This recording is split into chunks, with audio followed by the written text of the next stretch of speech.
Hello friends, welcome to Spiritism for All, and today we start the study of the book Behind the Scenes of Obsession with the chapter, first one, The Beginning.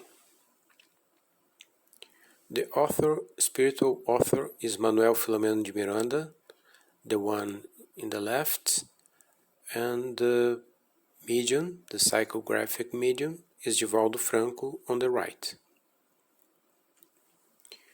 Evil spirits swarm around the earth as a result of moral inferiority of its inhabitants.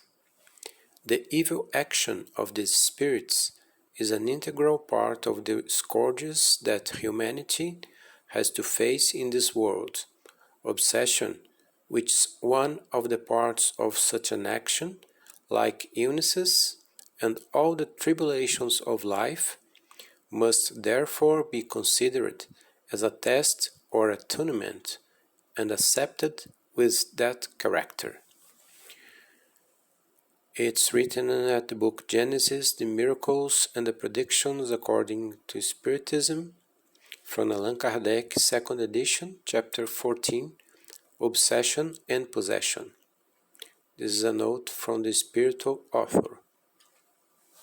Obsession, even today, is a tormenting social scourge. It's present everywhere, inviting men to serious studies. The great contemporary achievements have not yet managed to eradicate it.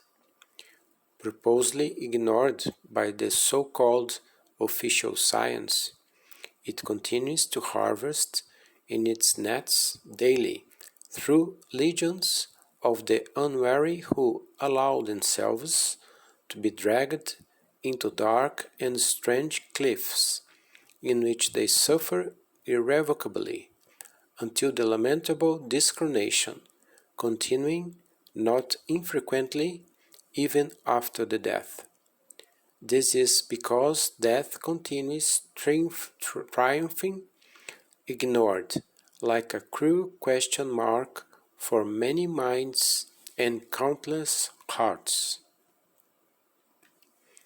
The disciplines and doctrines arising from experimental psychology in its various sectors prefer to continue stubbornly enlisting theories that do not respond to the results of time-consuming observations and laboratory findings, as if immortality only deserved fierce combat and not impartial investigation, capable of giving rise to a man with hopes and consolations when everything seems to conspire against peace and happiness.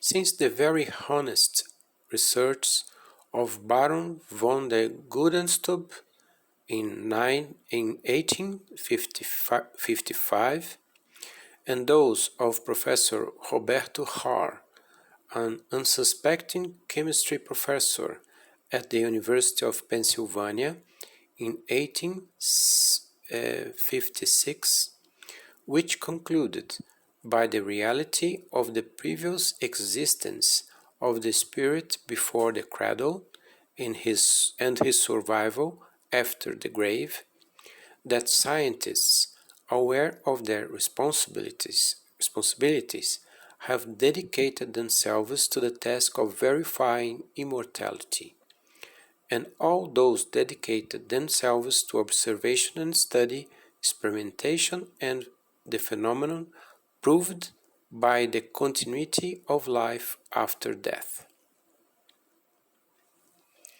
In the United States, the psychiatric experiences carried out by Dr. Carlos Wickland became famous, who, using Spiritist reasoning, managed to cure from obsession countless patients who came to his office in torment.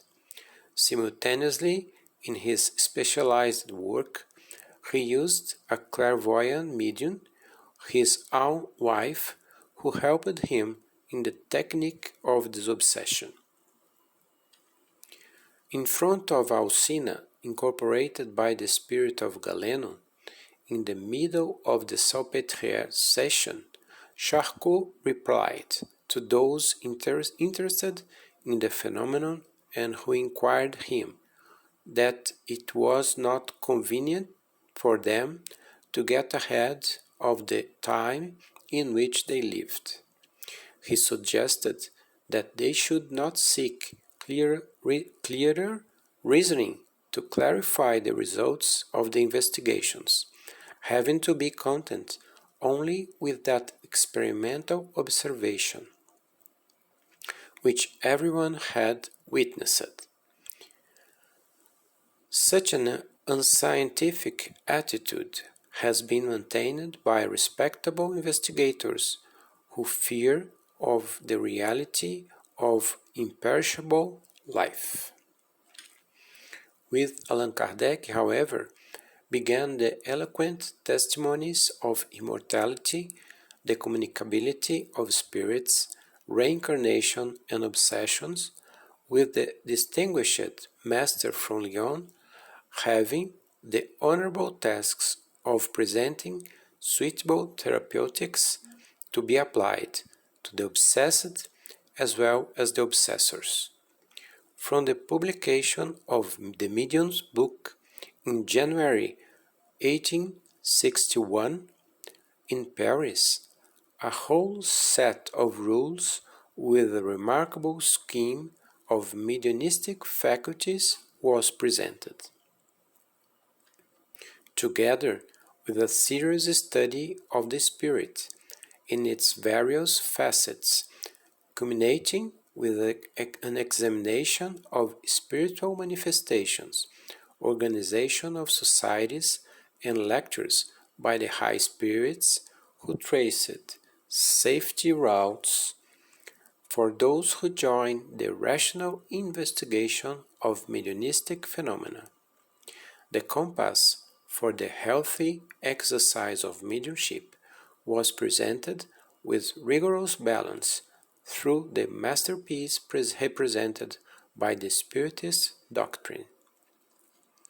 However, given the painful problems of obsession today, one has the impression that nothing has been done so far in order to change the situation.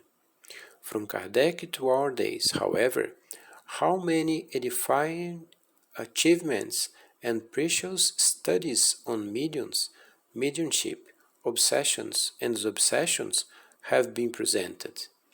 This chapter on psychic problems, the disobsession, has deserved the most intense interest of the new Christians, the Spiritists. Despite this, obsessions has been overwhelmingly epidemic in character, like a virulent disease that spreads across the earth today more than at any time. Sign of the times, to which refer the Gospel writings, foreshadowing this widespread pain, the age of the immortal spirit. Millions of creatures, however, are drowned in the sleep of indifference, given over to the anesthetics of pleasure and the opium of illusion, so thoroughly spread today through social networks. Everywhere the spirits manifest themselves, warning, clarifying, awakening. However, the unhitched car of youth races towards unfathomable abysses. Men reach maturity, overcame, and worn by the juvenile experiences and the restlessness elders suffer from abandonment. The high rates of criminality of all shades and the social calamities spread across the earth are, however, some of the predisposing and predominant factors for obsessions.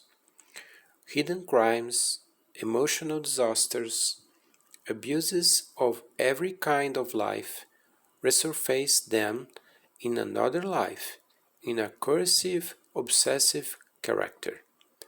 This is what happens today as a consequence of the past. The Spiritist doctrine, however, has antidotes, special therapies for such a calamitous disease. Repeating Jesus, Spiritism spreads lessons and treatment scripts for those who have drunk from their vital sources. This book should have been written a long time ago.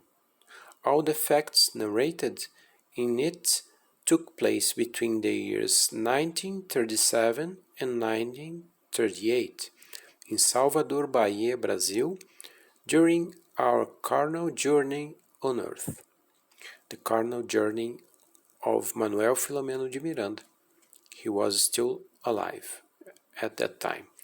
Some of the characters here appear discreetly protected by a pseudonym, considering that some of them and their families are still reincarnated. As we were impressed by the obsession techniques used by the persecuting spirits and the disobsession techniques applied by the discarnated structures, we gathered data, carried out verification, and today we present the results of the inquiries to the reader interested in information from the spiritual world about the troubling problem of spiritual persecutions. These facts take place between the two worlds, the incarnated and the discarnated ones. These two worlds interpenetrate each other, as there are no barriers separating them or real defined borders between them.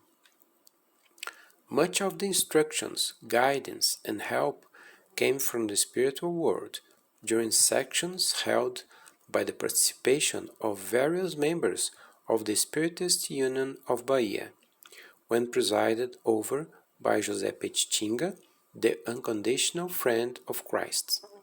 Several incarnated companions and us, the author, participated, partially through sleep, in the disobsession activities and incursions into the spiritual world under the command of selfless mentors who supported and guided us, training us in the realities of incorporeal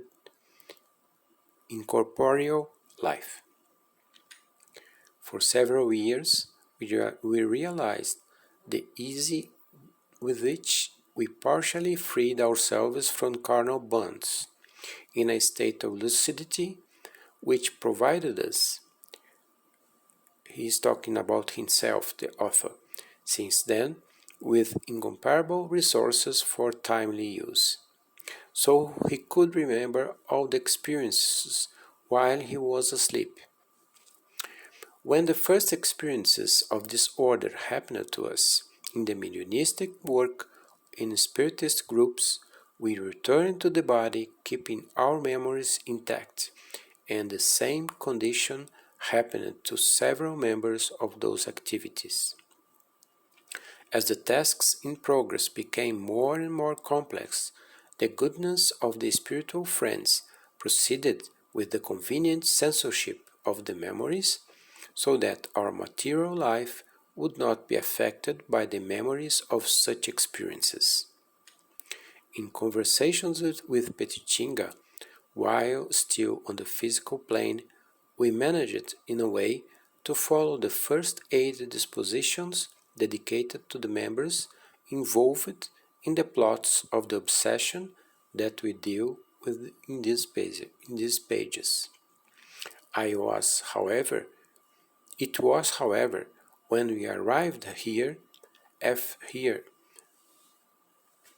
after releasing the physiological bonds through disincarnation, or should we say, after his death, that we were able to gather all the notes we needed, also counting on the valuable cooperation of our venerable friend Petitinga, and the superior entities who helped us in that attempt when crowned with success thanks crowned with success thanks to the divine mercy. Some of the sub-items that constitute the beginnings of this work appeared opportunely in some Spiritist periodicals. Here they are presented by ourselves for a better integration into the whole. The introduction is very important and have lots of information about obsession. We recommend. We recognize the simplicity of this work. With it, however, we aim to cooperate in some way with the noble workers of mediumship, the indefatigable servants of the tasks of this obsession, who are confident and cheerfully dedicated to the work of relief of the troubled brothers on this side and beyond, cooperating with the Christ in the implantation of the better world to which we all aspire. It brings, the book, nothing new that has not already been said. It repeats accordingly to the educational technique that exercise is one of the most efficient methods of learning many known lessons. Far from being a treatise of unobsession and obsession, it's a light practical study through a family unathematized by disturbances beyond the grave.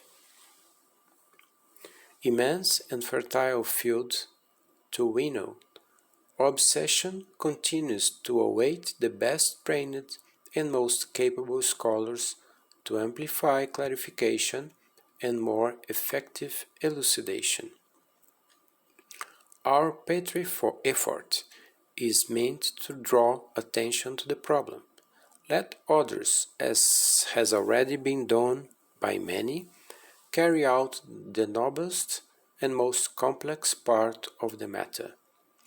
Recognized and sensitized by the help received from above, which has never lacked us with his help, we exhort the Lord's blessings for all of us, incompetent servants that we recognize to be in his vineyard of light and love.